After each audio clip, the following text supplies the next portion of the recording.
Hello, everybody. So good to see all of you today. Hope you're doing well. So, today I want to talk to you a little bit about making patterns, how I go about making patterns that I know I'm going to be reusing over and over and over again. If you guys are anything like me, I've actually tried the whole cardboard trick. Cereal boxes, whatever I can get my hands on, right? You just cut out your cereal box, you cut out your shape that you want, and then you can trace over it. But I've found over time, like this one, it gets wrinkled, it gets torn, it starts to wear on the edges because I have gone over it so many different times. It starts to actually change the shape. So today I'm going to actually show you a little bit about what I now do for anything that I know I'm going to be reusing over and over and over again. Today's project, if you follow along with me, you will end up making yourself a set of circle templates. Let's get started.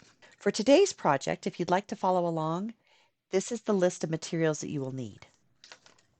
You're going to need a pattern.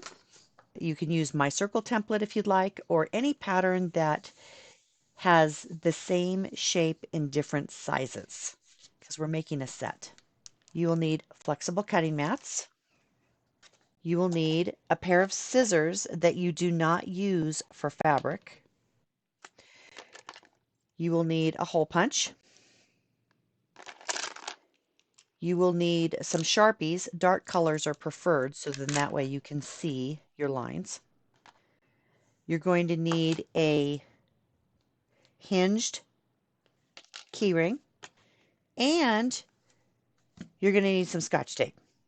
So let's get started. So the flexible cutting mats that I like to use, I get from one of my local dollar stores. And I think it's like $1.25 for this pack of 2. The best cutting mats I have found to use are these clear ones. Okay? And the reason being is because you'll be able to see your pattern through it. You won't need to use a window. You won't need to use a light box. You can just tape your pattern to the bottom side of it and make your templates. Let's get started on that. So typically what I would have to do with the cardboard is I would cut out my shape, glue it or paper clip it or something to my cardboard and then cut it out, right? With this, it's so much easier. What I'm going to do is I'm going to take my paper, because this is multiple shapes. We're going to be working on multiple shapes here. And I want to fill up my plastic template as much as possible. I am going to go ahead and put a little piece of Scotch tape in each of these corners. And this is so when I move this around my template plastic, it doesn't move on me. Okay? And I'm just going to take a little bit of that sticky out. Just run my hand around it. Okay? There we go. So now what I'm going to do is I am going to lay my template on the bottom side of my plastic. Now this plastic has a shiny side and it's got a dull side. I like to have the dull side up. And I'm just going to lay my plastic on my paper. Now you can see it moves along with me, so if I have to turn this, it's going to work out really nicely and I won't lose my place as badly. I'm going to go ahead and I'm going to grab a Sharpie. For this particular pattern, grab a ruler. And I'm going to go ahead and draw these center lines because I use them.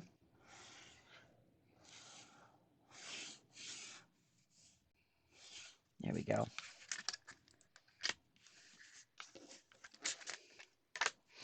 And you'll notice too, if it moves, it's so easy to line it back up because that one tape that I have is holding it in place. Another good reason to use tape.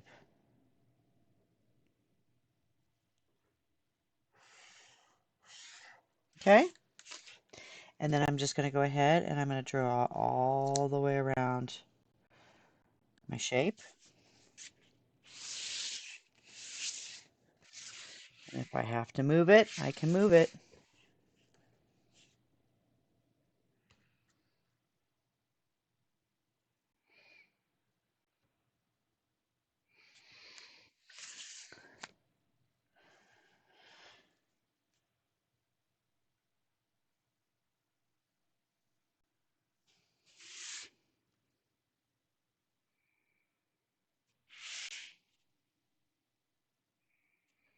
Okay, and I'm also going to write down what size this is.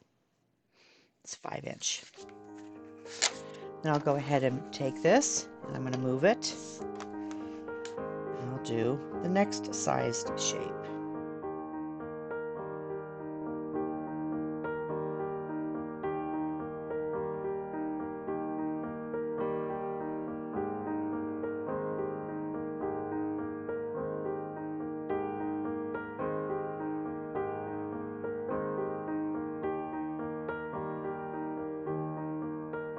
So now what we're going to do is I'm going to take my scissors that I do not use for fabric and I'm going to cut these out.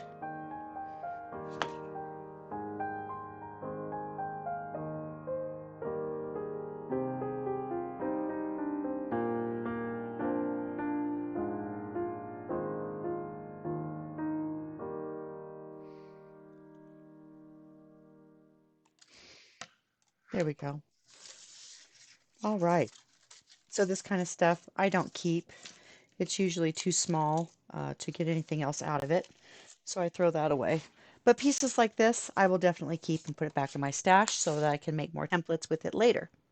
Before I continue, let me invite you to subscribe. If you enjoy this video and you haven't done so already, give it a thumbs up, hit that subscribe button and turn on the notification bell so you don't miss the next video that's about to be released. Also, if you have any ideas on what you'd like to see next in a video, feel free to post it in a comment below. Let's continue with our project. All right, so here we go. We've got all of our shapes that are cut out.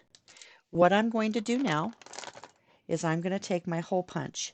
These single hole punches can be somewhat difficult to see where you're punching. So what I'm going to do is I'm going to take my shapes. I'm going to pick a spot where I'm going to actually punch this hole. And I'm going to do that with all of these.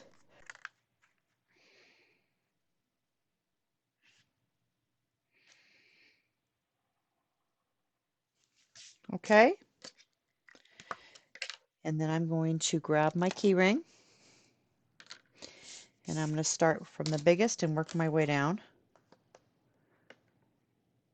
Just throw that dot right in the middle of my hole punch and add it onto the ring.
Finally, my little tiny 1-inch circle is done. Now I have a set of round circles that I can use for many, many projects for many years to come. So I hope you've enjoyed this idea. I hope you give it a try. I think you're really going to find that these type of plastic templates hold up so much better than your cardboard templates. These are amazing, and they're so easy to do. So there you have it. It's a great project for a rainy day. These shapes come in handy so much. I hope you enjoy making your own set, and I hope I see you again very soon. Stay tuned. There is going to be a project video coming up that uses these circles, so stay tuned for that. All right, guys, please take care of yourselves and take care of each other. Until I see you again next time. Bye, everybody.